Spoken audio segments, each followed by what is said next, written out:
तीर्थक्षेत्र मुंडरेश्वर गंगासागर महाराज, तीर्थक्षेत्र पिंपळगाव तालुका मालेगाव येथे लोकसहभाग व श्रमदानातून साकारलेल्या महादेव मंदिरातील मूर्ती प्राणप्रतिष्ठा सोहळा आज अत्यंत भक्तिभाव, श्रद्धा आणि उत्साहाच्या वातावरणात पार पडला।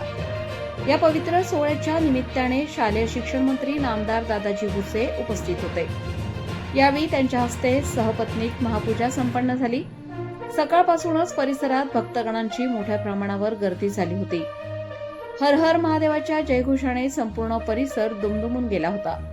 या प्रसंगी बोलताना नामदार दादाजी भुसे म्हणाले की श्रमदानातून उभारलेली देवस्थाने ही केवळ धार्मिक केंद्रे नसून सामाजिक सलोखा, एकात्मता आणि संस्कारांचे केंद्र असतात। अशा उपक्रमांमधून समाजात सकारात्मक ऊर्जा निर्माण होते। त्यांनी मंदिर विकासासाठी योगदान देणाऱ्या सर्व ग्रामस्थांचे मनापासून अभिनंदन केले। या सोहळ्यासाठी साधू संत तसेच भाविक मोठ्या संख्येने उपस्थित होते।